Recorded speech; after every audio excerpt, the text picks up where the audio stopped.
In the last few lectures, we have seen the calculation of the electric field intensity or the force on a charge present in an electric field based on Coulomb's law. Now we are going to see the calculation of the electric field intensity or the electric flux density using the Gauss law. In this case, only we have to consider the charge density is symmetric. Therefore, we can apply the Gauss law to calculate the electric field intensity or the electric flux density. So, let us start today's lecture on Gauss law. Here, the Gauss law says that the total electric flux psi through any closed surface is equal to the total charge enclosed by that surface, and mathematically we can say the total flux psi will be equals to the q enclosed. Now if we try to imagine that there is a sphere and inside the sphere the charge is present, and due to the charge the electric field lines are coming out through the surface of the sphere. So the total electric field lines which is coming out through the surface of the sphere will be equals to the charge enclosed by that sphere. So if the charge increases, the total electric field lines will increase and the total flux will increase. Similarly, if the q is decreased, then the total flux through coming out of this sphere will be decreased. So here q enclosed is the q charge enclosed by the surface. Now this is the mathematical 5.1 is the mathematical form of the Gauss law. Here the total charge enclosed psi can be written as equals to the surface integral closed surface integral d psi, which is equals to the surface integral of d dot ds equals to q enclosed. Here q enclosed also can be written as the volume integral of rho v dv. Here rho v is the charge density, and from that we can get the equation 5.2, which says that the surface integral closed surface integral d dot ds equals to the volume integral of rho v dv. Now if we apply the divergence theorem to the equation 5.2, then we can get, here you can see that the surface integral of d dot ds equals to the volume integral of rho v del dot d dv. Now comparing these two equations 5.2 and 5.3, we can write that volume integral of del dot d dv equals to volume integral of rho v dv, and from that we can get that del dot d equals to rho v, equation 5.4. So this equation 5.4 is the first of the four Maxwell's equation which we are going to derive, and this one is the first one which we have derived. So now you can see that the equation 5.4, it states that the volume charge density is equal to the divergence of the electric flux density, and also we can see the equation 5.2 and 5.4 are basically stating the Gauss law in different form. Here equation 5.2, which is the integral form of the Gauss law, and equation 5.4, which is the differential or the point form of the Gauss law.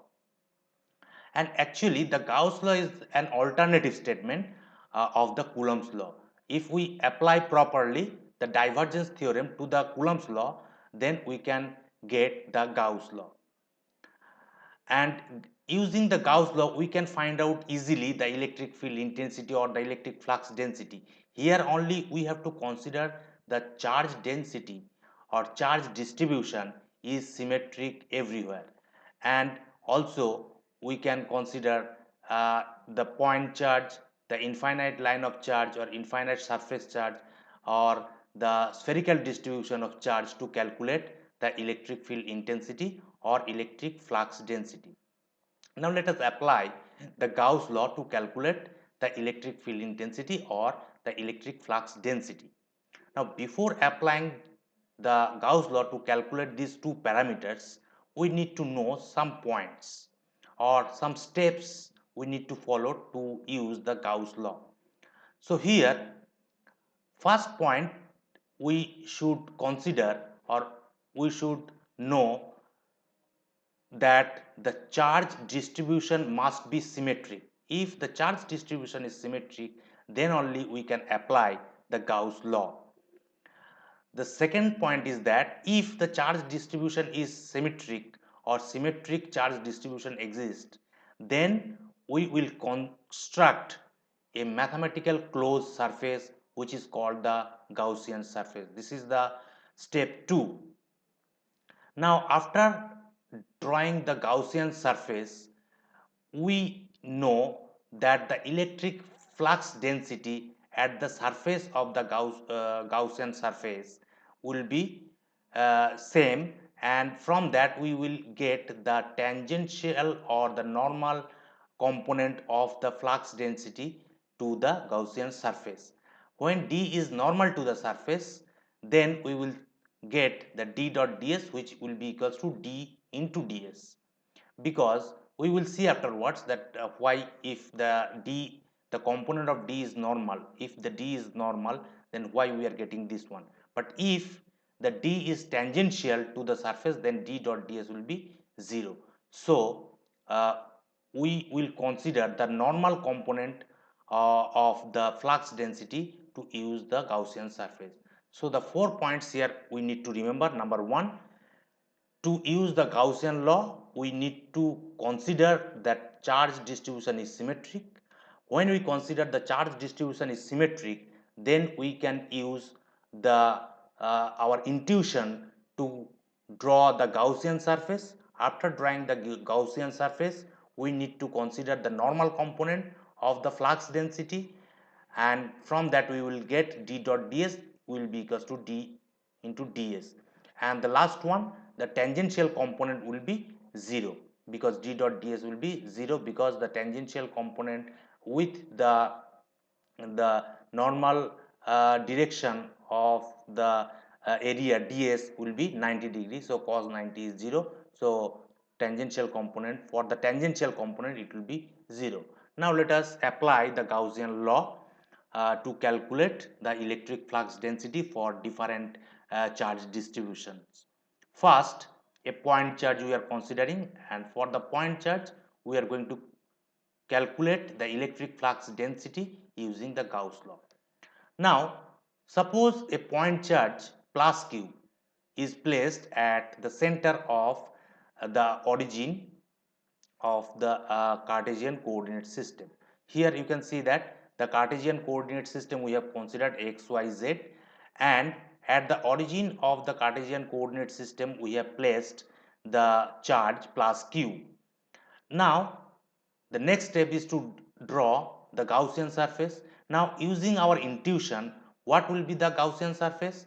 You can see that if it is a point charge, then if we draw a sphere, then we will see that the flux density will be same everywhere on the surface of the sphere. So we can draw the spherical type Gaussian surface so that we can get the flux density same everywhere. So the Gaussian surface which we are drawing, on that the point P we are going to consider, and on that point we are going to calculate the flux density, and the distance or the radius of this spherical surface is smaller. Now since the D is normal everywhere to the Gaussian surface, so the total flux coming out from this sphere will be equals to the charge enclosed. So here we can use the equation Q equals to surface integral of closed surface integral D dot ds, which is equals to the surface integral of dr ar into ds. Here you can see that D is the vector quantity, and that is written as dr, which is the magnitude, and ar. air is the direction of the flux density, and which will be normal to the surface of the sphere. So here we will get that dr is the constant value because it is the magnitude taken outside surface integral of ds. Now we know the surface area of the sphere is 4 pi r square. So from that we will get dr into 4 pi r square.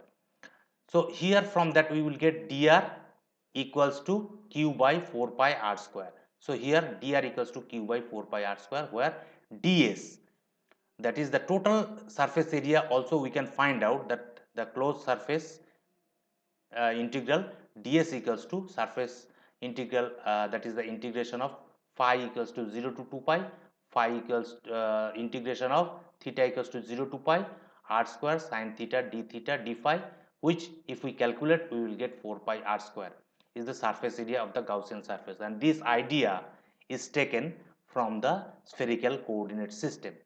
As we got the value of dr, then easily we can find out the flux density d, which will be equals to dr into air. So here the value of dr we got, so d equals to q by 4 pi r square air. So here you can see that if we want to calculate the electric field intensity on that point p, then d we know epsilon naught e, so e will be equals to q by 4 pi epsilon naught r square air. So as we have seen earlier in the case of using Coulomb's law, the calculation of the electric field intensity, that E equals to q by 4 pi epsilon naught r square air, in the same way that the same equation is showing 5.5, that is d equals to q by 4 pi r square air. But here we have calculated easily the electric field intensity at the point P using Gauss law. Only we have considered here the charge distribution is symmetric. Now we are moving to the second topic of application of the Gauss law, that is the infinite line charge. For that case, here also we have considered the Cartesian coordinate system x, y, z, and here in the z axis we have considered the infinite line of charge is placed, and the charge density is rho l, which will be in coulomb per meter. Now we want to find out the flux density at the point P. So the same way we can draw the Gaussian surface. The second step is the drawing of the Gaussian surface. So here the cylindrical surface we have drawn, on which the point P is at the surface of the Gaussian surface, and the distance from the z axis to the point P is small r. So using our intuition we need to draw the Gaussian surface. Here you can see that on this cylindrical surface the flux density will be same except the upper area and the lower portion. So here now we are going to use the Gaussian law, that is first we have considered d is the vector, and d can be written as d equals to dr air.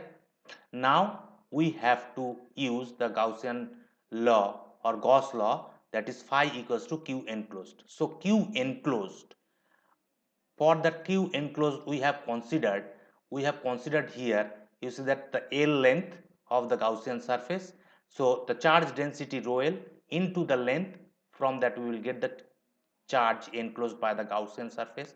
So here rho L into L, which will be equals to q, that is equals to the surface integral of d dot ds. Now again the same way, d is the vector quantity which we know that dr into air. So here surface integral of dr air ds. So here we will get from that dr surface integral of ds.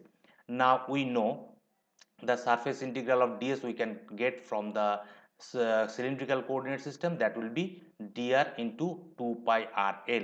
So from that we will get the dr equals to q by 2 pi r l, or in the other way we can say dr equals to rho l by 2 pi r. Here one point we should note that surface integral of d dot ds evaluated on the top and the bottom surface of the cylinder is 0. Why? because D has no Z component, that means D is tangential to this top surface and the bottom surface, that is why it is 0. So here D we got rho L into L by 2 pi RL into AR.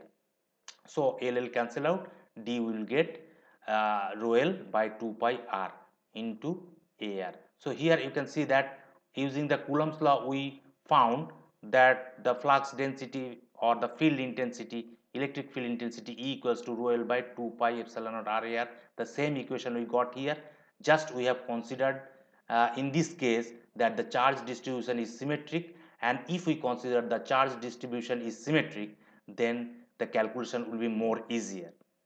The third topic here, for the infinite sheet of charge we want to calculate the electric field intensity or the electric flux density using the Gauss law. For that case also we have considered that Cartesian coordinate system x, y, z, and we have considered that the infinite sheet of charge is placed at the xy plane or z equals to 0 plane, and the charge density we have considered rho s in coulomb per meter square. Now to determine the flux density D at the point P here, first we need to draw again the Gaussian surface. Here we have considered the rectangular box that cuts the sheet symmetrically and has two of its faces parallel to the sheet. So this one is the Gaussian surface we have considered. Again we need to find out the flux density D. So D is the vector quantity. So here you know that the flux density, the direction of the flux density will be normal to the area, normal to the surface area of xy plane. So here D is equals to dz az because it will be along the z direction, that is why we have taken D equals to dz az. Now we are going to apply the Gaussian law, that is Q equals to surface integral of D dot ds. Here Q we want to find out Q. Q means what? The charge enclosed by this area, the gray area, you can see that the charge enclosed. So here the charge density here is rho s. So surface integral of rho s ds, that is equals to surface integral of D dot ds. So here D, you know that D is decomposed, that D is written in equation 5.9, that dz az, and the direction of the surface, this surface will be in the same way in the z direction. So D dot ds will get dz into ds. So dz into, we have to consider only the upper top surface and the bottom surface. So that is why surface integral of top surface integral of ds plus bottom surface integral of ds. Here you can see that the component of D along the other sides of the rectangular box will be 0 because it is tangential to that point, that is why it is 0. So only the normal component of D we have to consider. So that is why equation 5.2 is valid.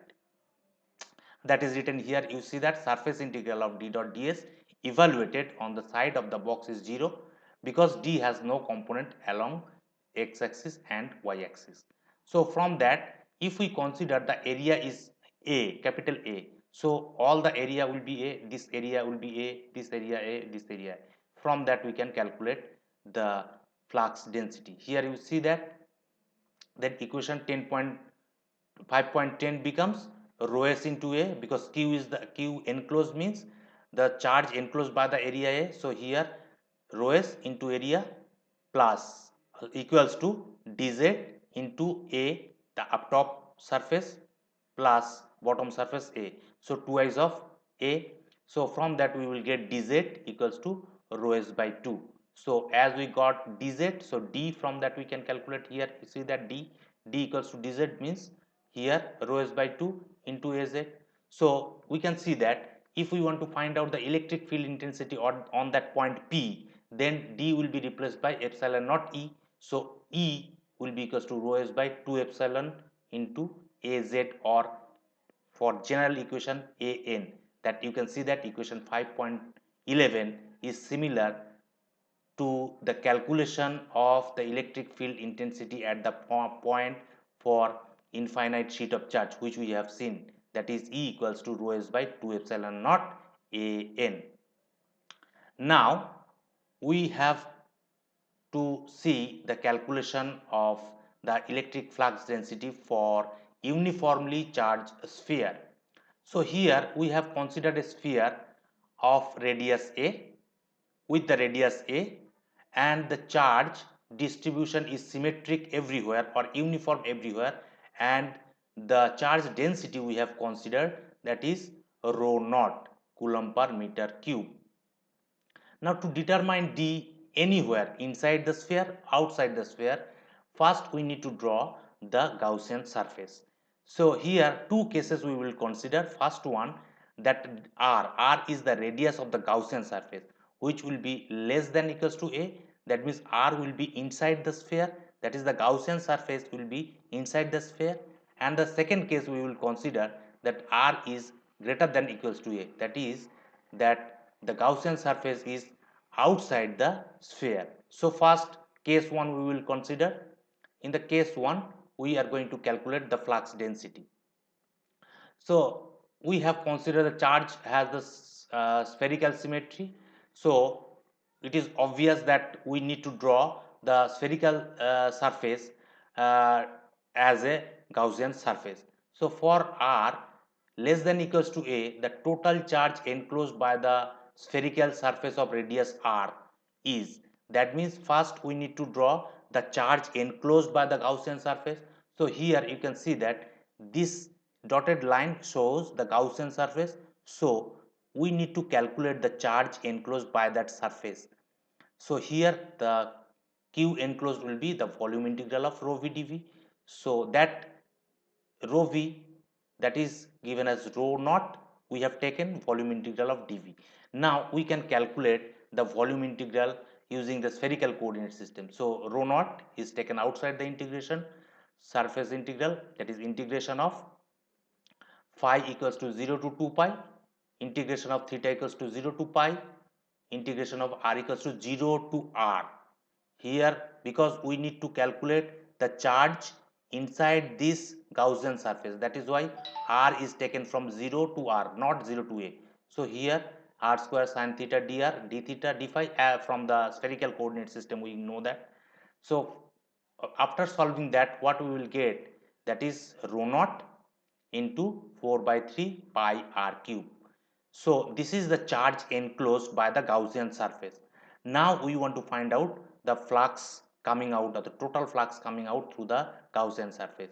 So total flux equals to the closed surface integral of d dot ds, again the same way, equals to dr surface integral of ds. Here surface integral of ds we can find out, that is dr integration phi equals to 0 to 2 pi integration theta equals to 0 to pi r square sin theta d theta d phi. From that we will get dr into 4 pi r square. We have seen earlier how to calculate the surface area of the sphere.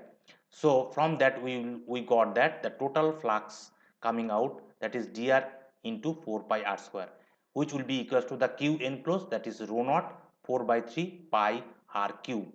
Now comparing this equation 12 and 13, we have this rho naught 4 by 3 pi r cube equals to dr 4 pi r square. From that dr equals to 1 by 3 r rho naught. So here as we got the dr, we can find out d equals to dr here. So d equals to 1 by 3 r rho naught into air. Now here d we got equation 5.4. Now and this expression is valid when r varies from 0 to a. Now the second case we will consider, that for r greater than equals to 0. Here you can see that r greater than equals to 0, because we have drawn the Gaussian surface outside the sphere. So this radial distance of the Gaussian surface, again we have considered small r. Now the case 2, r greater than equals to a. So here we have the total charge enclosed by the surface is the entire charge placed in the sphere, that is q. Q equals to the volume, q enclosed equals to volume integral of rho v dv. That means rho naught integration of volume integral of dv. So here rho naught and volume integral we know how to calculate, that is integration phi equals to 0 to 2 pi, integration theta equals to 0 to pi, integration r equals to 0 to a. Why 0 to a? You can see that 0 to a because the total charge enclosed by this sphere only, not this sphere Gaussian surface. So we need to consider a radius. So here that is why the charge enclosed we have considered r equals to 0 to a, and so r square sin theta d r d theta d phi.